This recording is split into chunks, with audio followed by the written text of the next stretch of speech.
However, Ganduje said that for now the singer has the right to appeal the judgment up to the Supreme Court, but he assured that immediately the Supreme Court affirms the judgment, he will sign it without any hesitation. Ganduje, who was speaking at a stakeholders meeting of ulamas, lawyers, universities, dons, and other persons at Government House Kano Thursday, said he is ready to sign the death warrant once all avenues are exhausted.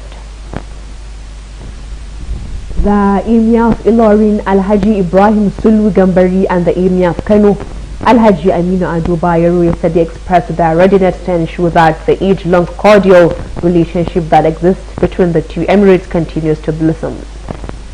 The two frontline monarchs spoke briefly when Ado Bayero arrived at the inner palace of his host at Oja Oba in Ilorin, Kwara State. Ado Bayero Sulu Gambari said he was very happy to have the royal father in Ilorin, the city of Sheikh Alimi.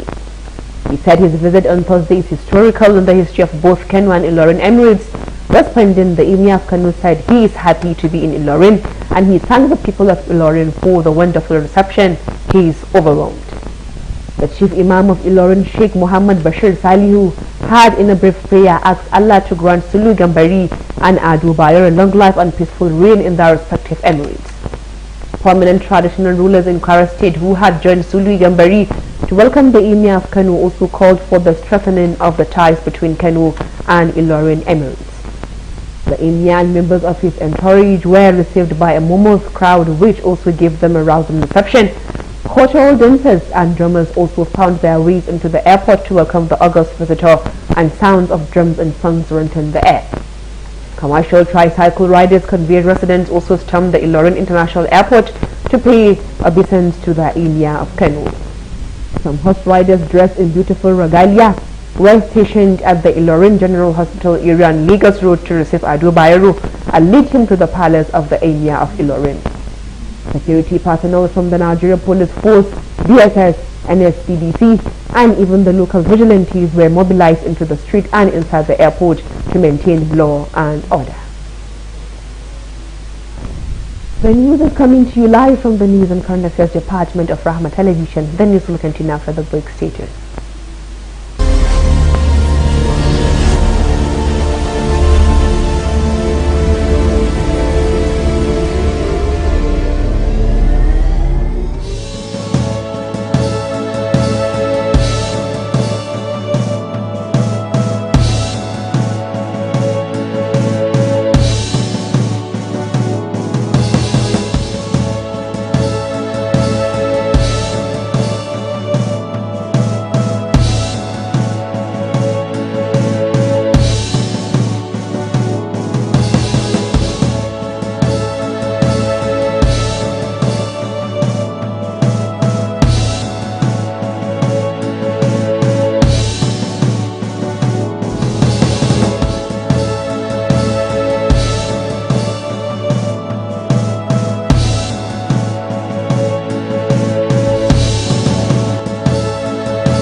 Welcome back, and now the news continues.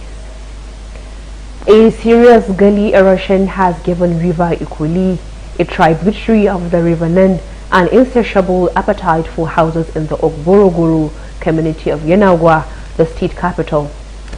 Daily Trust reports from the community at the verge of being consumed by the river. The Ikuli River has developed an appetite for consuming houses in Ogborogoro community of Yenagoa local government area of Bausa State. The appetite is occasioned by gully erosion, which has sent the shores of the river washed away, causing houses along the river bank to tumble into the water. Ogborogoro community is situated around the heart of Yenagoa, the state capital, and is barely 5 minutes drive from the Creek Heaven Government House. NYSC Lodge, part of which has already caved into the river, already chiefs, women and youth of the community along the Ikoli River, one of the tributaries of the popular River Nen, are seeking government to come to their aid as their community is threatened by erosion. Lagos State government has announced readiness for teachers and public schools administrations was yielding results. She explained that the training became necessary as language remains an important element in human life and key component in effective communication. Adilaja noted that the workshop theme Teaching and Learning of Arabic Language in Lagos State Schools, Status, Challenges and Way Forward depicts the Babajide Sanwo-Olu administration's attention to preservation of languages.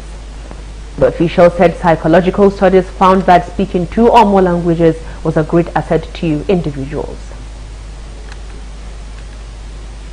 The Nigeria Customs Service and NCS has warned Nigerians to be wary of Unido seasoning cubes. An August memo for Controller of Enforcement Hassan Sabo said most of the products expired since June 2019. The document titled Re-Circulation of Expired Seasoning Cubes Across the Country was addressed to zonal and sector coordinators. Sabo revealed that the cubes were imported from Niger Republic.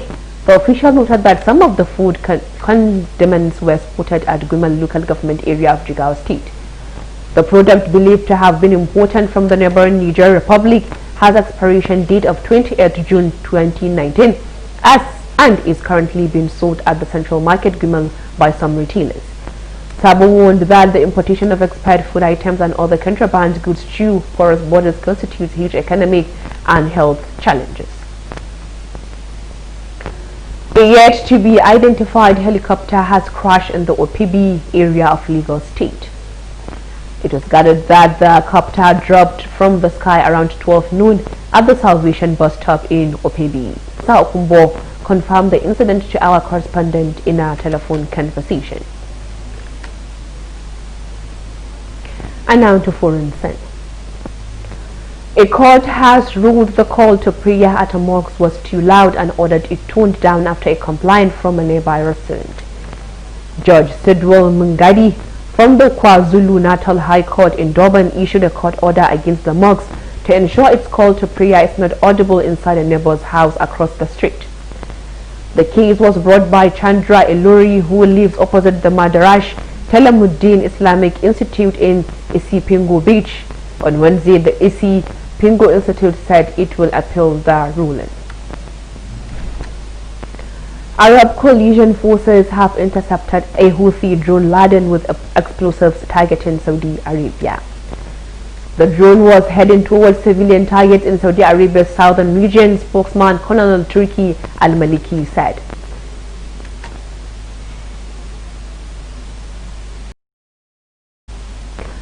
New polio cases was recorded on August 9th in the war-ravaged West-derived poliovirus have been confirmed. The Sudanese Health Ministry alongside UN agencies is planning to vaccinate 5 million children aged under 5, although Africa was recently declared free of the wild poliovirus vaccine-derived polio persists and poses a threat of many countries. Neighboring Ethiopia, Central African Republic and Chad also reported cases, which puts more risks on